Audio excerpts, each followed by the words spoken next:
Chemistry channel. तो चलिए video शुरू करते हैं आज की। तो सॉलिड स्टेट का पार्ट सेकंड होने वाला है।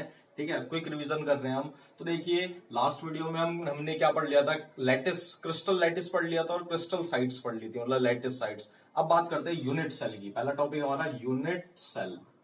ओके, तो देखिए यूनिट सेल क्या होता है बेटा। यूनिट सेल ये होता है वो जो क्रिस्टल लैटिस का स्मॉलेस्ट पोर्शन होता है हमारा unit cell. The smallest portion of crystal lattice is known as unit cell. ठीक हो गया। अब देखो कैसे, समझो।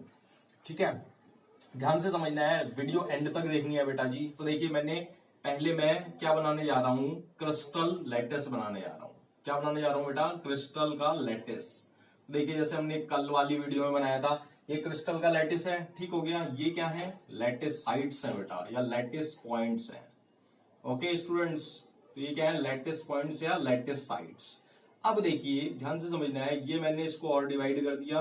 ओके, ये यहां से, सभी को क्लियर है बेटा। देखिए ये यहां से, ये यहां से, ये यहां से, ये यहां से। ठीक हो गया बेटा। तो देखिए अब ध्यान से अगर आप देख रहे हो, और सारे और छोटे छोटे कॉन्स्टिट्यूएंट पार्टिकल्स आ गए बेटा इसमें। ठीक हो गया। तो स्मॉलेस्ट पोर्शन इसका कहलाएगा यूनिट सेल। तो इसका स्मॉलेस्ट पोर्शन कौन सा हो गया, ध्यान से देखना है, ये वाला, ये वाला, आपका ये वाला, ये वाला, ये वाला, ये वाला। तो ये स्मॉलेस्ट पोर्शन हो गया, नहीं हो गया बेटा। तो ये इसका क्या कहलाएगा, यूनिट सेल कहलाएगा, पूरा क्रिस्टल लैटिस का। इज इट क्लियर और नॉट। ठीक हो गया।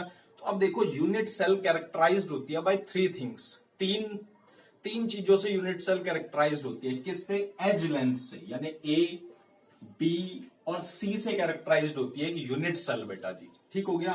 तो अब ये तीनों एज लेंथ क्या हो सकती है, मे बी और may not be perpendicular to each other.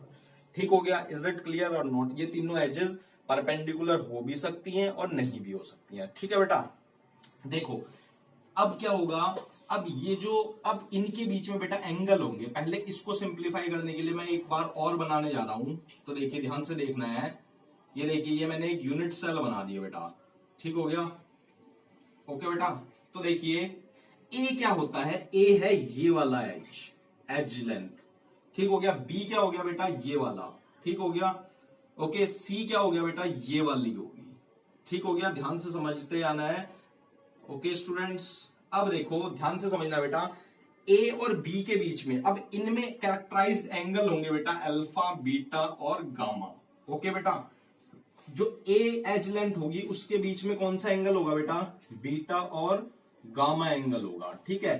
B वाली एज लेंथ में कौन सा एंगल होगा, अल्फा एंड गामा होगा बेटा। ठीक है। सी वाली एज लेंथ में क्या होगा, कौन सा एंगल होगा, अल्फा एंड बीटा होगा बेटा।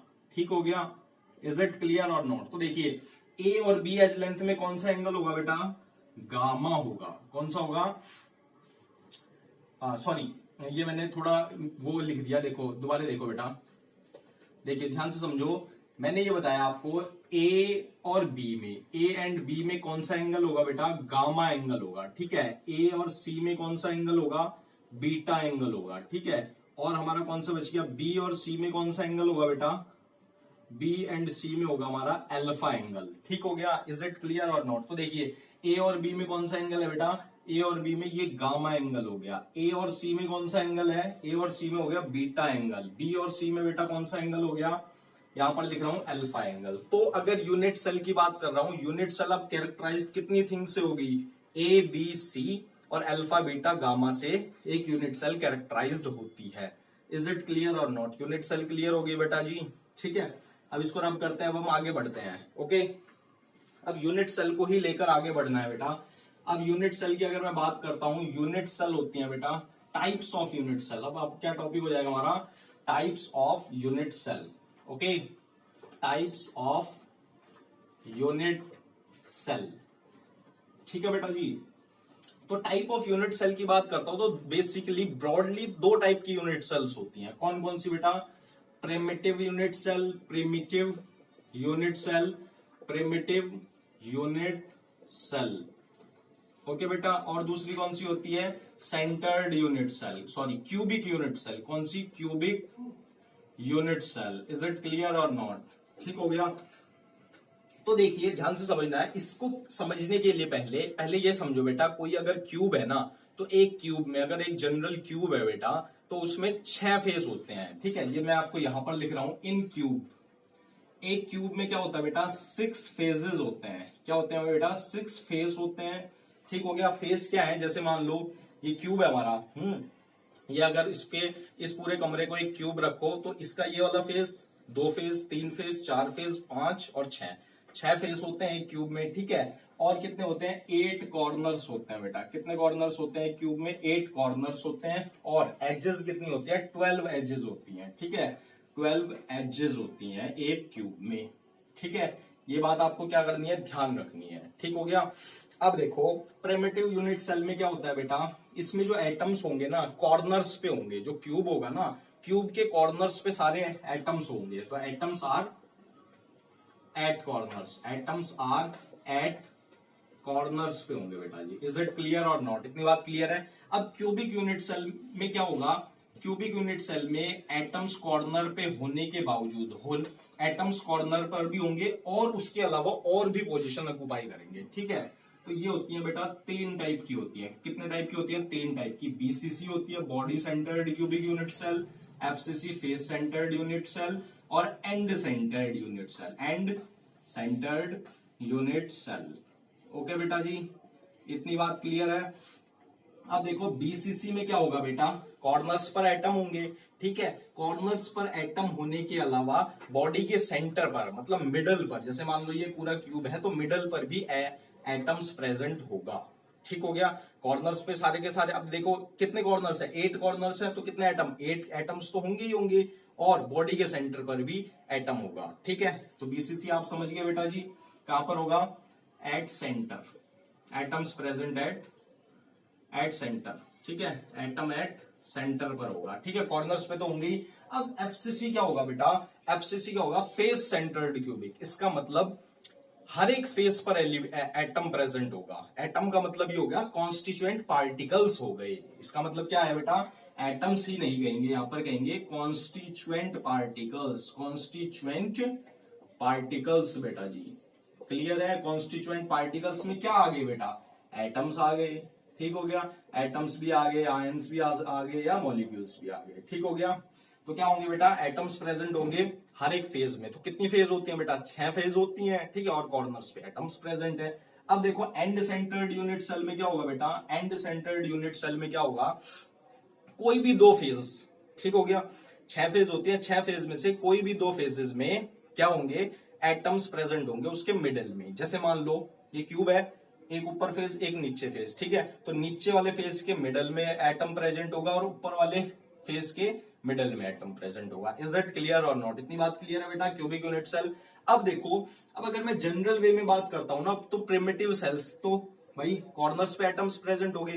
वैसे अगर मैं बात करता हूं तो 7 टाइप की प्रिमिटिव यूनिट सेल्स होती है। कितनी होती है, 7 टाइप की प्रिमिटिव सेल्स होती है। और क्वेश्चन यहां से आता है कि किनका एंगल सेम होता है, किनका एंगल सेम नहीं होता, किनकी एज सेम होती है और किनकी एज सेम नहीं होती, एज लेंथ। ठीक है, तो उसको करने के लिए मैं आपको एक ट्रिक बताऊंगा बेटा, इसको रब करते हैं पहले। ओके, और मैं अभी बता रहा हूं, जिसने मेरी फर्स्ट वीडियो नहीं देखी तो मैं डिस्क्रिप्शन में लिंक दूंगा बेटा। पहले पार्ट 1 देखना है, देन पार्ट 2 देखना है। ठीक है, जो चल रहा है आपका। ओके, तो देखिए types of primitive unit cells, यानी 7 टाइप्स की प्रिमिटिव यूनिट सेल्स होती हैं। ओके बेटा, तो देखिए 7 types primitive unit cells, 7 types of primitive unit cells, primitive unit cell. Okay बेटा जी, यूनिट सेल। ठीक हो गया। तो देखिए पहले मैं एक बार चेक भी कर लेता हूं वेदर इट्स फिल्मिंग और नॉट। ओके,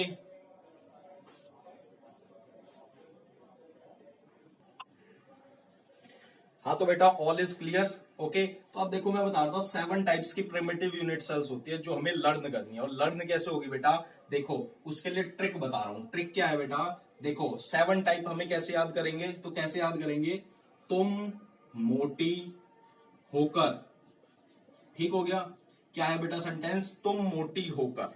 ठीक है, तो टी फॉर ट्राई क्लिनिक बेटा, क्या होगा, triclinic, clinic. Is that clear. M for monoclinic बेटा, monoclinic. Is that clear बेटा। O फॉर ऑर्थोरोम्बिक, ऑर्थोरोम्बिक बेटा जी, क्लियर है या नहीं। T फॉर टेट्रागोनल, टेट्रागोनल बेटा जी, okay. H for hexagonal, hexagonal, ठीक हो गया। C फॉर क्यूबिक है बेटा जी। R फॉर रोम्बोहेड्रल है, रोम्बोहेड्रल। इज दैट क्लियर और नॉट? ठीक है, तो देखिए बेटा जी, ये मैंने लिखा, कैसे याद करोगे तुम मोटी होकर, तो triclinic, monoclinic, orthorhombic, tetragonal, hexagonal, cubic और रोम्बोहेड्रल। यहां पर लिख रहा हूं बेटा मैं एजेस, ठीक हो गया। एज क्या होंगी, ए बी सी होगी, और एंगल पता ही है अल्फा बीटा गामा होगा यूनिट सेल में, भी मैंने आपको बताया। यहां पर क्या लिख रहा हूं, एंगल लिख रहा हूं, ठीक है। तो देखो कैसे, ट्राइक्लिनिक की कोई भी एज बराबर नहीं होगी। पहले तो ये लिख लो, ए बराबर बी बराबर सी, ठीक है, ए बराबर बी बराबर C, A equals to B equals to C, अपनी कन्वीनियंस के लिए। फिर मैं आपको बताऊंगा कैसे करना है आपको, ठीक हो गया। अब देखो बेटा कैसे करोगे, ट्राइक्लिनिक, पहले ये बात ध्यान रखना, ट्राइक्लिनिक और मोनोक्लिनिक की कोई भी एज बराबर नहीं होगी, ठीक हो गया। इज दैट क्लियर और नॉट? अब देखिए क्यूबिक, यहां पर भी लिखो ए बराबर बी बराबर सी, क्यूबिक और हेक्सागोनल की दोनों, सॉरी क्यूबिक और रोम्बोहेड्रल की दोनों की एज बराबर होंगी, ठीक हो गया। तो ऊपर वालों की दोनों की एज बराबर नहीं, नीचे वालों की दोनों की एज बराबर। अब जो बीच में बच गए, एक बराबर एक बराबर नहीं, एक बराबर एक बराबर नहीं। याद हो गया बेटा जी, क्लियर है या नहीं? दोबारा देखो, एज कैसे करना है, ट्राइक्लिनिक और मोनोक्लिनिक की कोई भी बराबर नहीं होगी एज, और लास्ट के दोनों की, क्यूबिक और रोम्बोहेड्रल की दोनों की एजेस बराबर, और बीच वाली की एक बराबर नहीं, ठीक हो गया बेटा। अब देखो एंगल की वाली, तो ये वाला आपने सेंटेंस याद करा था, तुम मोटी होकर, फिर क्या लिखना है, ठोकर, TOCR, क्या लिखोगे बेटा, TOCR, याद हो गया। तो क्या सेंटेंस है, तुम मोटी होकर ठोकर, यानी ठोकर खाओगी, ये याद कर लो, ठीक है, तुम मोटी होकर ठोकर खाओगी। तो TOCR हो गया बेटा। अब देखो TOCR क्या है बेटा, देखो पहला ट्राइक्लिनिक है भाई, इसकी ना तो एज बराबर होंगी तीनों, और ना ही एंगल बराबर होगा बेटा जी, ओके। तो कुछ भी बराबर नहीं होगा, इसका मतलब ट्राइक्लिनिक मतलब क्लिनिक में पढ़ा है, सब चीज टूटी है, ठीक हो गया। अब बात करते हैं TOCR बेटा क्या है, TOCR में है टेट्रागोनल, देखो टेट्रागोनल, ध्यान से समझना है, ऑर्थोरोम्बिक बेटा, C for cubic, R for rhombohedral, ठीक हो गया बेटा। इनके एंगल बराबर होंगे, याद हो गया बेटा, इनके एंगल बराबर होंगे। तो rhombohedral alpha equals to beta equals to gamma, okay. Tetragonal alpha equals to beta equals to gamma, cubic alpha equals to beta equals to gamma, rhombohedral alpha equals to beta equals to gamma, ठीक हो गया। अब देखो ये दोनों same है, तो इसमें क्या होगा, ये 90 डिग्री होगा, ठीक हो गया, और ये 90 डिग्री नहीं होगा, ठीक हो गया। इज इट क्लियर और नॉट? अब देखो बेटा, अब और बच गया मोनोक्लिनिक और हेक्सागोनल बच गया ना, मोनोक्लिनिक बच गया, हेक्सागोनल बच गया बेटा। तो देखो इनका क्या होगा, वही एक बराबर नहीं, एक बराबर नहीं, ठीक हो गया। तो देखो एक बराबर नहीं, ठीक हो गया। इज दैट क्लियर और नॉट? तो बेटा एज और एंगल का रिलेशन पता लग गया, तो ये क्वेश्चन आता है, यहां से क्वेश्चन पुट होता है सारे एंट्रेंस एग्जाम में, चाहे आप नीट दे रहे हो, चाहे जेई दे रहे हो, नेट दे रहे हो, गेट दे रहे हो, क्वेश्चन यहां से पुट होगा। तो ये याद हो गया, एक बार और देख लो, तुम मोटी होकर ठोकर खाओगी। तो देखो ट्राइक्लिनिक में, ट्राइक्लिनिक मोनोक्लिनिक दोनों की एजेस बराबर नहीं, नीचे वालों की दोनों एज बराबर, फिर बाद की एक बराबर नहीं, एक बराबर नहीं। एंगल देखो बेटा, TOCR का एंगल, 4 एंगल बराबर होंगे, ठीक हो गया। और शुरू वाला ट्राइक्लिनिक एंगल नहीं बराबर होंगे, ठीक हो गया। और जितने बच गए एक बराबर नहीं, एक बराबर नहीं, ठीक हो गया। तो 7 प्रिमिटिव सेल्स बेटा समझ चुके हो। अब इसको रब करते हैं, अगले टॉपिक पर हम आगे बढ़ते हैं, ठीक है बेटा। एक बात ध्यान रखना, वीडियो होगी थोड़ी लंबी, बट आपको पूरा क्लियर हो जाएगी बेटा, सॉलिड स्टेट, ठीक है। तो देखिए 7 टाइप्स की प्रिमिटिव सेल्स होगी। अब बात करते हैं इसमें बेटा, क्या बात करते हैं, नंबर ऑफ एटम्स निकालना क्लोज पैकिंग में, ठीक हो गया। Number of atoms in unit cell, ठीक है। Find out number of atoms, number of बेटा एटम्स इन यूनिट सेल, ठीक हो गया बेटा, यूनिट सेल। तो पहली आएगी वही, अब बेसिकली जो हमारे काम की है वो पढ़ेंगे हम, ठीक हो गया। पहली आएगी प्रिमिटिव यूनिट सेल, ठीक हो गया, प्रिमिटिव यूनिट सेल बेटा जी, क्या, प्रिमिटिव यूनिट सेल, ओके। इसका दूसरा नाम simple cubic unit cell, simple cubic unit cell बेटा जी, unit cell. Is it clear और नॉट? सेकंड देखो किसका निकालना है हमें, सेकंड निकालना है बीसीसी का, थर्ड निकालना है एफसीसी का। इज इट क्लियर और नॉट बेटा जी? तो देखिए प्रिमिटिव यूनिट सेल में मैंने आपको बताया सारे एटम्स कहां पर प्रेजेंट होंगे बेटा जी, कॉर्नर्स पर प्रेजेंट होंगे। ओके, तो देखिए बेटा एक क्यूब में कितने कॉर्नर्स होते हैं बेटा, 8 कॉर्नर्स होते हैं। कितने होते हैं? 8 कॉर्नर्स होते हैं। ठीक हो गया। अब देखो एक बात ध्यान रखना, अब अगर आप 3D विजुअलाइजेशन करोगे, मान लो ये हमारा क्या है, ये हमारा क्यूब है, ठीक है, हो गया। तो क्यूब के 8 कॉर्नर्स पर एटम्स है, तो वो कॉर्नर्स पर एटम हो गया, ठीक है। अब वो कॉर्नर कितने और एटम्स, मतलब कितनी और यूनिट सेल का, मतलब ये समझो कितनी और यूनिट सेल के पार्ट में आएगा, कितनी और यूनिट सेल से घिरा हुआ है। तो देखो मान लो ये एक एटम है भाई, एक यूनिट सेल, एक unit cell, 2 unit cell, 3 unit cell, तो 4 यूनिट सेल ये होगी और 4 यूनिट सेल ऊपर होंगे, मतलब 8 यूनिट सेल से वो घिरा हुआ है। कौन सा? मतलब एक एटम, ठीक हो गया। एक कॉर्नर को अगर मैं पकड़ता हूं तो नीचे 4 यूनिट सेल, ऊपर 4 यूनिट सेल। इसका मतलब बेटा जी एक एटम 8 यूनिट सेल से घिरा हुआ है। एक कॉर्नर पे जो एटम है वो 8 यूनिट सेल से घिरा हुआ है। तो इसका मतलब वन कॉर्नर का कंट्रीब्यूशन कितना आ जाएगा बेटा, 1/8 होगा, नहीं होगा? इज इट क्लियर और नॉट? हमारे पास कितने कॉर्नर्स है बेटा, 8 कॉर्नर्स, 8 या 8 पर एटम है, तो कितना आ गया, 1 एटम आ गया। नहीं समझ में आई बात? इज दैट क्लियर और नॉट? तो सिंपल क्यूबिक यूनिट सेल में कितने एटम्स होते हैं बेटा, 1 एटम्स होते हैं। इज इट क्लियर और नॉट? इतनी बात क्लियर है बेटा? अब बात करते हैं बीसीसी की। अब देखो बीसीसी भाई कॉर्नर्स पर इस पे भी एटम्स प्रेजेंट होगा। मैं बता रहा हूं number of atoms find out करना, number of atoms find out करना। इज इट क्लियर और नॉट? तो देखिए बीसीसी में क्या होगा बेटा, कॉर्नर्स पे एटम प्रेजेंट होगा तो उसका क्या हो जाएगा, 1 आ गया। 1 समझ के कैसे है? अब देखिए बॉडी के सेंटर पे एटम प्रेजेंट होगा। मान लो ये क्यूब है तो इसके सेंटर पे एटम प्रेजेंट है, तो वो एक यूनिट सेल में ही कंबाइन है भाई, एक यूनिट सेल में उसका कंट्रीब्यूशन 1 होगा। इज इट क्लियर और नॉट? तो टोटल नंबर ऑफ एटम्स कितने हो गए, 1 + 1। ये किसका हो गया, बॉडी सेंटर का हो गया। किसका हो गया बेटा, बॉडी सेंटर का हो गया। तो कितने आ गए, 2 एटम्स आ गए बीसीसी में। इज इट क्लियर और नॉट? इतनी बात क्लियर है बेटा जी? ठीक हो गया।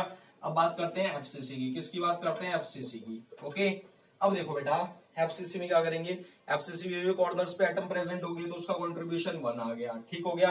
अब देखो हर एक फेस पे भी तो एज एटम प्रेजेंट होगा। अब देखो अगर मान लो ये आप पूरा क्यूब है, ये एक कमरा एक क्यूब है, तो इसका एक फेस ये है बेटा जी। इज इट क्लियर और नॉट? तो एक ये फेस पर, मतलब हर एक फेस पर एटम प्रेजेंट है, इस फेस पर ये एटम प्रेजेंट है, तो इसका कंट्रीब्यूशन इस वाली यूनिट सेल में, मतलब इस क्यूब में भी और इसके बगल वाले क्यूब में भी होगा, नहीं होगा?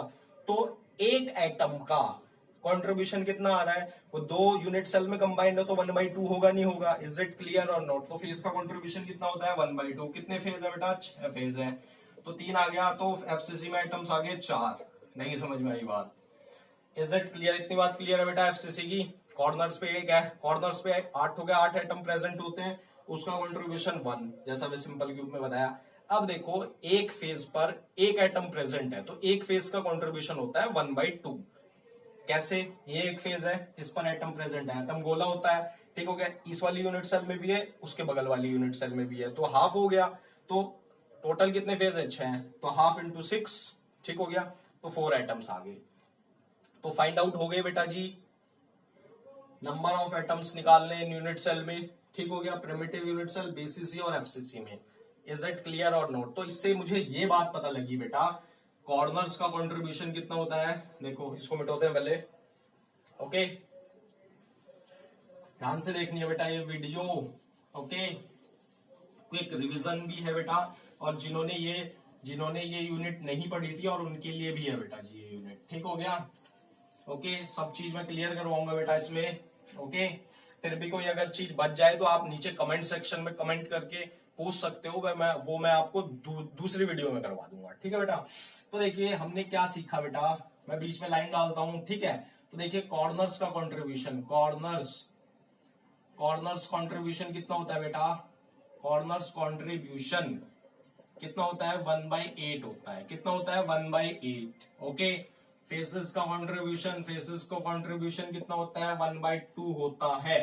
कॉर्नर्स का कंट्रीब्यूशन पता लग गया। एजेस का कंट्रीब्यूशन बेटा जी, एजेस का कंट्रीब्यूशन कितना होता है, कितना होता है बेटा, 1/4 होता है। कितना होता है, 1/4 होता है। और बॉडी सेंटर का कंट्रीब्यूशन कितना होता है, बॉडी सेंटर कंट्रीब्यूशन कितना होता है, 1 होता है। इज इट क्लियर और नॉट? इतनी बात क्लियर है बेटा। अब बात करते हैं हम किसके, क्लोज पैकिंग। क्या है अगला टॉपिक, क्लोज पैकिंग के बारे में बात करेंगे। क्लोज पैकिंग, ठीक हो गया। क्लोज पैकिंग क्या होते हैं कि किस टाइप से हमारे एटम्स अरेंज है, ठीक हो गया। पहली बात करते हैं वन डायमेंशनल में क्लोज पैकिंग, ठीक है। कोऑर्डिनेशन नंबर में बताऊंगा। तो वन डायमेंशनल में भाई एक ही डायमेंशन में ऐसे एटम्स प्रेजेंट होंगे या नहीं। अब देखो कोऑर्डिनेशन नंबर जनरेट होगा। कोऑर्डिनेशन नंबर क्या हो गया, एक एटम्स कितने एटम से घिरा है, तो इसका कितना कोऑर्डिनेशन नंबर हो गया भाई, ये एटम है, ये कितने एटम से घिरा है, 2 से, ठीक हो गया। तो देखिए ऐसे हो गया बेटा, तो कोऑर्डिनेशन नंबर 2 हो गया।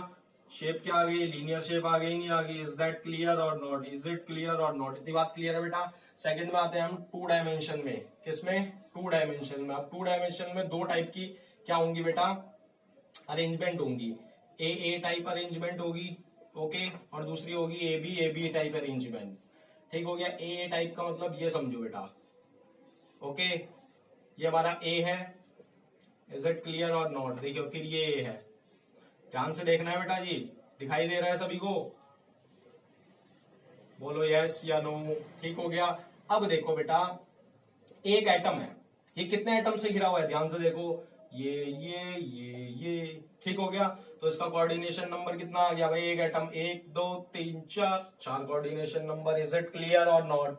अब देखो शेप क्या हो जाएगी बेटा इसकी, ज्योमेट्री कह दो, ज्योमेट्री क्या होगी बेटा, स्क्वायर ज्योमेट्री होगी, नहीं होगी। इज दैट क्लियर और नॉट? इतनी बात क्लियर है बेटा जी, ठीक हो गया। अब ए बी में आओ, देखो कैसे करेंगे ए बी, ए।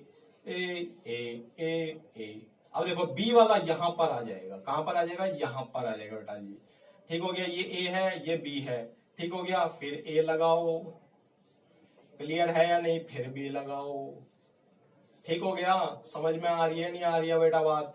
अब देखो क्वेश्चन ये पुट होता है, अब इसका कोऑर्डिनेशन नंबर क्या आएगा बेटा जी, कोऑर्डिनेशन नंबर कितना हो जाएगा, देखो ये बीच वाला एटम, ध्यान से देखो, 1 2 3 4 5 6 एटम से घिरा हुआ है बेटा जी। कितने एटम से, देखो देखो देखो देखो देखो देखो देखो, ठीक हो गया। बीच वाला एटम कितना एटम से घिरा हुआ है, 6 एटम। तो कोऑर्डिनेशन नंबर क्या हो गया बेटा, 6 हो गया, ओके।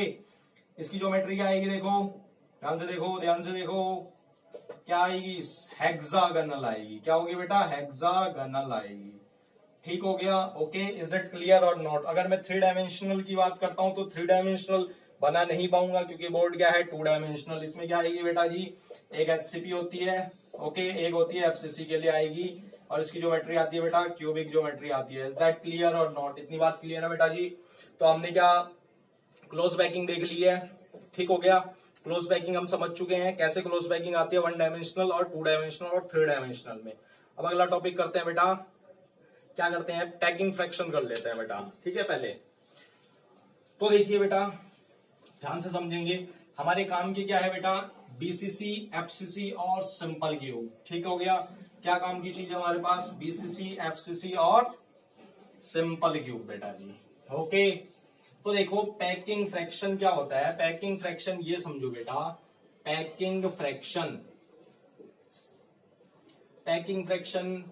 क्या होता है, पैकिंग फ्रैक्शन ये होता है बेटा कि उस एक यूनिट सेल में एक एटम की का वॉल्यूम अपॉन पूरी यूनिट सेल का वॉल्यूम, ठीक हो गया। एक डायमेंशनल लेस क्वांटिटी होती है, ठीक हो गया।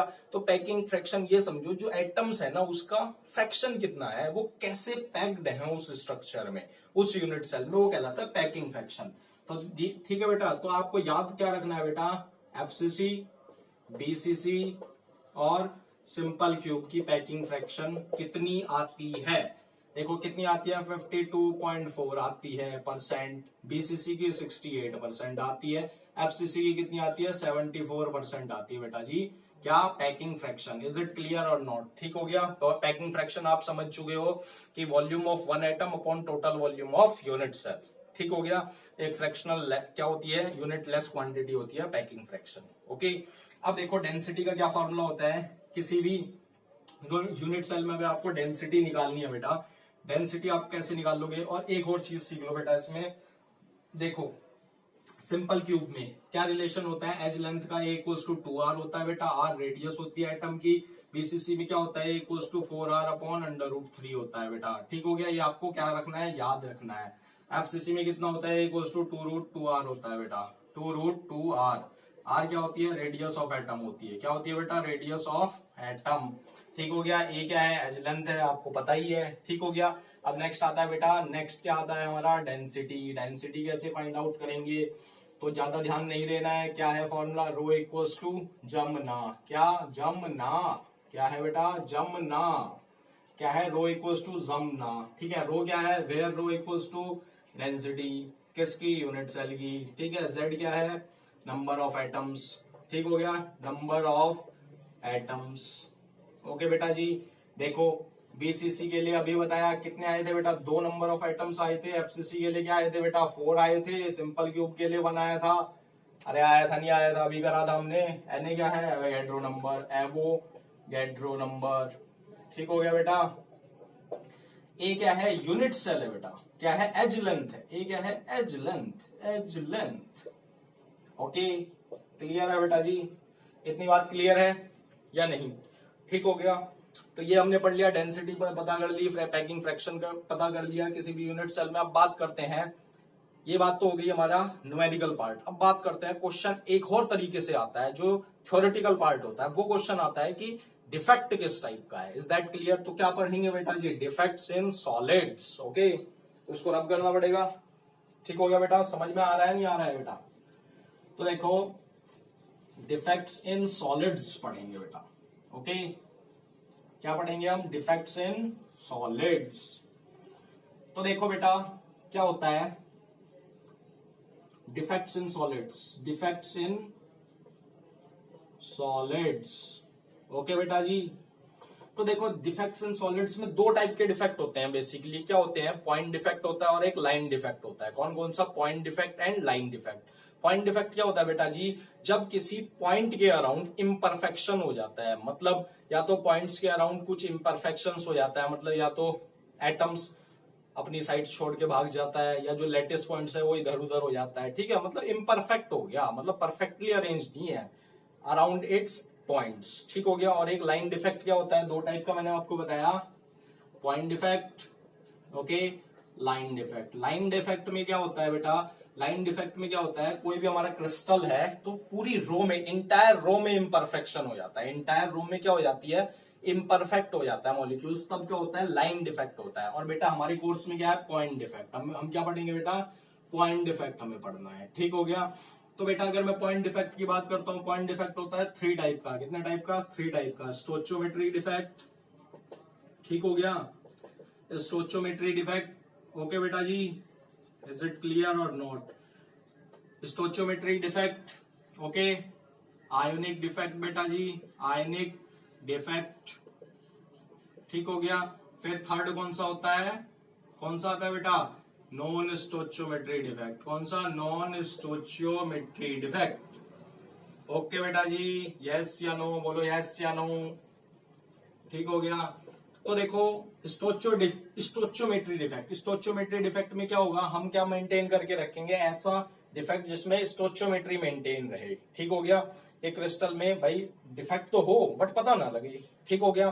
स्टोचियोमेट्री डिफेक्ट कितने टाइप का होता है बेटा, ये होता है 2 टाइप का। कितने टाइप का, 2 टाइप का होता है। वैकेंसी डिफेक्ट, ठीक हो गया बेटा, ओके बेटा जी। और कौन सा होता है हमारा, और होता है हमारा interstitial defect, interstitial defects. Is that clear और नॉट, इतनी बात क्लियर है बेटा जी। तो अब देखो वैकेंसी डिफेक्ट में क्या होता है, इसमें क्या होती है, जो भी लैटिस साइट्स, मैंने आपको बता चुका हूं लैटिस साइट्स क्या होती है, लैटिस साइट्स वैकेंट हो जाती हैं, ठीक हो गया। इन ऐसा डिफेक्ट जिसमें लैटिस साइट्स वैकेंट हो जाती है उसको क्या बोलेंगे, वैकेंसी डिफेक्ट बोलेंगे। इंटरस्टिशियल डिफेक्ट, अब देखो लैटिस साइट्स, ध्यान से समझना, लैटिस साइट्स वैकेंट होगी तो डेंसिटी कम हो जाएगी, नहीं हो जाएगी, ठीक हो गया। इंटरस्टिशियल डिफेक्ट्स क्या होंगे, जिसमें जो कॉन्स्टिट्यूएंट पार्टिकल्स होंगे ना बेटा, वो क्या होंगे, इंटरस्टिशियल साइट्स में चले जाएंगे, ठीक हो गया। मतलब जो भी कॉन्स्टिट्यूएंट पार्टिकल्स हैं, एटम्स, मॉलिक्यूल्स और आयंस, वो अपनी स्थिति पर रहते हुए भी उसमें तो रहेंगे भाई, इंटरस्टिशियल जो भी उसमें खाली स्थान होगा ना उसमें भर जाएंगे, तो क्या होगा, इसमें डेंसिटी इंक्रीज हो जाएगी, नहीं हो जाएगी। इज इट क्लियर और नॉट। अब ये दोनों टाइप के डिफेक्ट किस में शो करते हैं, कौन शो करता है, कौन शो करता है, नॉन आयोनिक सॉलिड शो करते हैं। कौन से, नॉन आयोनिक सॉलिड शो करते हैं। इज इट क्लियर और नॉट? अब देखो सेम टाइप का डिफेक्ट, लगभग सेम टाइप का डिफेक्ट ना आयनिक कंपाउंड भी शो करते हैं। कौन बेटा? आयनिक कंपाउंड भी शो करते हैं। तो इस कंडीशन में क्या होगा, वो आयनिक न्यूट्रलिटी मेंटेन करके रखेंगे। क्या करके रखेंगे बेटा? आयनिक न्यूट्रलिटी मेंटेन करके रखेंगे। ठीक हो गया। ऐसे डिफेक्ट्स को क्या कहेंगे बेटा जी? क्या कहेंगे? शॉर्टकी और फ्रैंकल डिफेक्ट कहा जाता है। तो अब क्या हो गया, क्या पढ़ेंगे हम? फ्रैंकल डिफेक्ट और शॉर्टकी डिफेक्ट एंड शॉर्टकी। तो पहले फ्रैंकल डिफेक्ट पढ़ते हैं। फ्रैंकल डिफेक्ट में क्या होता है बेटा? कैटायन, क्योंकि भाई कैटायन और एनायन होंगे, भाई आयनिक कंपाउंड शो कर रहा है। तो क्या होगा इसमें? क्या होंगे? कैटायंस जो होंगे ना वो अपनी लेटिस साइड्स छोड़कर कहां चले जाएंगे? इंटरस्टिशियल साइड्स में चले जाएंगे। किस में चले जाएंगे बेटा? जैसे ये हो गया, ठीक हो गया। छोटा सा मैं बना रहा हूं बेटा आपको, आपके लिए, प्लस माइनस। ठीक हो गया। ये प्लस भागा भागा भगाया हमने, ठीक हो गया। Negative positive negative positive negative positive negative, तो ये भागा, ये यहां चले गया बेटा। ठीक हो गया। तो देखो डिफेक्ट क्रिएट हुआ, बट किस में चलेगा? इंटरस्टिशियल साइड्स में चलेगा, तो डेंसिटी में चेंज नहीं आएगा। इस टाइप के डिफेक्ट को क्या कहेंगे? Frenkel defect. ठीक हो गया। फ्रैंकल डिफेक्ट क्या होगा? एक टाइप से डिसलोकेशन डिफेक्ट भी होता है। क्या होता है बेटा? डिसलोकेशन डिफेक्ट भी होता है। ओके, क्लियर है इतनी बात? अब देखो ये किस टाइप के एलिमेंट शो करेंगे जिनमें इलेक्ट्रोनेगेटिविटी डिफरेंस ज्यादा होता है? AgBr, AgI, AgCl शो करेंगे। ठीक हो गया। अब बात करते हैं शॉर्ट की डिफेक्ट। शॉर्ट की डिफेक्ट में क्या होगा बेटा? शॉर्ट की डिफेक्ट में क्या होगा? इसमें क्या होंगे? कैटायंस और एनायंस दोनों छोड़ के चले जाएंगे। क्या हो जाएगा? कैटायंस और एनायंस दोनों छोड़ के चले जाएंगे, क्रिस्टल ही छोड़ के चले जाएंगे। ठीक हो गया। बट स्टोचियोमेट्री में मेंटेन रहेगी, प्लस माइनस दोनों गए है ना, स्टोचियोमेट्री तो मेंटेन होगी। तो इस कंडीशन में क्या होगा बेटा? कैटायंस और एनायंस चले गए तो क्या होगी? डेंसिटी डिक्रीज हो जाएगी। क्या हो जाएगी? रो डिक्रीज हो जाएगा। ठीक हो गया। इज इट क्लियर और नॉट? ठीक हो गया बेटा। इसका एग्जांपल क्या हो गया? AgBr। ठीक हो गया। AgBr क्या होता है? दोनों डिफेक्ट शो करता है, ध्यान रखना है बेटा आपको।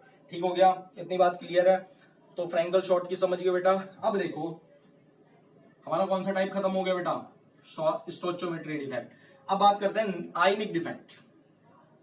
ध्यान से समझना है, सॉरी आयनिक नहीं होगा ये बेटा, इम्प्योरिटी डिफेक्ट होगा। क्या होगा? इम्प्योरिटी डिफेक्ट होगा। सॉरी बाय मिस्टेक लिखा गया बेटा, इम्प्योरिटी डिफेक्ट।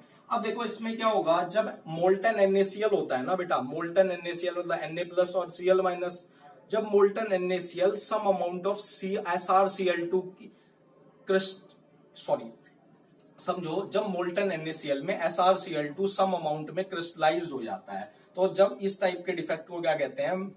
इम्प्योरिटी डिफेक्ट कहा जाता है। अब इस कंडीशन में क्या हुआ भाई? Na पॉजिटिव है, ध्यान से समझना, और Sr2+ है बेटा। तो एक Sr2+ कितने की जगह लेगा? 2 सोडियम आयन की जगह लेगा। तो एक सोडियम में क्या हो जाएगा भाई? वैकेंसी क्रिएट हो जाएगी, नहीं हो जाएगी? तो इस डिफेक्ट को क्या कहेंगे? इम्प्योरिटी डिफेक्ट कहा जाता है। इज इट क्लियर और नॉट? इतनी बात क्लियर है बेटा जी? तो देखिए अब लास्ट बचता है नॉन स्टोचियोमेट्री डिफेक्ट। नॉन स्टोचियोमेट्री डिफेक्ट भी मैं आपको बताऊंगा, देखो ध्यान से।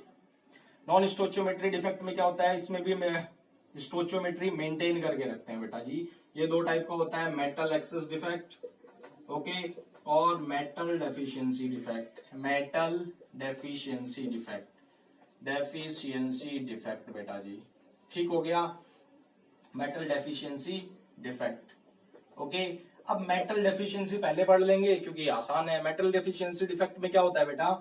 इसमें क्या होता है? जो स्टोचियोमेट्री मेंटेन करनी ना बहुत मुश्किल हो पाती है। किस टाइप के कंपाउंड शो करेंगे? आयरन ऑक्साइड टाइप के compound metal deficiency defect show करते हैं। इसमें जो आयरन का नंबर होता है ना बेटा, वो कहां से कहां तक लाई करता है? 0.92 से आयरन 0.96 तक लाई करता है। ठीक हो गया। मेटल डेफिशिएंसी डिफेक्ट समझ गए? तो मेटल का की स्टोचियोमेट्री बहुत कम है, इस वजह से मेटल डेफिशिएंसी डिफेक्ट। अब आता है metal excess defect. Metal excess defect कौन शो करेगा? जितने भी हमारे एल्कली हैलाइड हैं, NaCl, KCl, okay. Is it clear और नॉट? अब देखो मेटल एक्सेस डिफेक्ट अराइज कैसे होता है? Due to anionic vacancy. किस वजह से अराइज होता है बेटा? Due to anionic vacancy. देखो बेसिकली क्या होता है, जब हम NaCl का क्रिस्टल है हमारे पास, उसको सोडियम की वेपर के साथ हीट किया, ध्यान से समझना है, सोडियम की वेपर के साथ हीट किया, तो जो सोडियम एटम है ना वो उस क्रिस्टल में डिपॉजिट हो जाएगा, क्रिस्टल की सरफेस में डिपॉजिट होना स्टार्ट करेगा, और यहां से क्लोराइड आयंस उस क्रिस्टल से क्या होगा, डिफ्यूज होकर उस सोडियम के साथ कंबाइन होकर NaCl बनाएगा। ठीक हो गया, इतनी बात क्लियर है। अब देखो NaCl तभी बनेगा जब सोडियम पर पॉजिटिव चार्ज आएगा। पॉजिटिव चार्ज कब आएगा बेटा, जब वो इलेक्ट्रॉन रिलीज करेगा। वो इलेक्ट्रॉन्स किस में जाएंगे बेटा, क्रिस्टल में जाएंगे, Na+ बनेगा, उधर से Cl- के साथ कंबाइन होकर NaCl बनेगा। इज इट क्लियर और नॉट, इतनी बात क्लियर है। तो बेटा अब क्रिस्टल था, ठीक हो गया, क्लोरीन निकला, वो इलेक्ट्रॉन एक्स्ट्रा इलेक्ट्रॉन इस लैटिस साइट में मिल गया हमें, ठीक हो गया। जैसा मैंने लास्ट वीडियो में बनाया था, शुरू में जब मैंने वीडियो स्टार्ट करवाई थी बेटा सॉलिड स्टेट की, तो इसमें इस क्रिस्टल में वो नेगेटिव चार्ज घूम रहा है। इसका मतलब क्या हो गया, ध्यान से समझो, ये नेगेटिव चार्ज ही मतलब ये एक इलेक्ट्रॉन ही क्या क्या शो करेगा, F सेंटर कहेंगे इसको, क्या कहेंगे बेटा, F सेंटर कहेंगे। ठीक हो गया। अब क्या हुआ, बेसिकली Cl- निकल गया, ध्यान से समझो, Cl- निकल गया। इसका मतलब किसकी एक्सेस हो गई, सोडियम कैटायन की एक्सेस हो गई, यस या नो। तो इस वजह से मेटल की एक्सेस हो गई, तो इस वजह से मेटल एक्सेस डिफेक्ट कहा जाता है। अब जो वो इलेक्ट्रॉन है वो ही इम्पार्ट का कलर इम्पार्ट करता है, और इससे क्या कैसा कलर आता है, येलो कलर आता है। ठीक हो गया बेटा, इज इट क्लियर और नॉट, इतनी बात क्लियर है बेटा जी।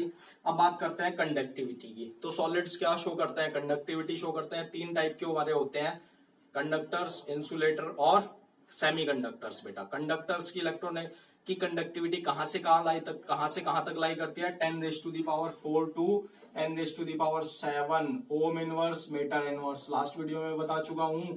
सेमीकंडक्टर्स की कहां तक लाई करती है, -6 to 10⁴ ohm inverse metre inverse. Is it clear और नॉट। इंसुलेटर की कहां से कहां तक लाई करती है, -22 -10 ओम इनवर्स मीटर इनवर्स। ठीक हो गया बेटा, ओके। तो इसी के साथ ये वीडियो यहीं पर खत्म हो जाती है। वीडियो अच्छी लगे लाइक करो, शेयर करो, चैनल को सब्सक्राइब करो। Thank you.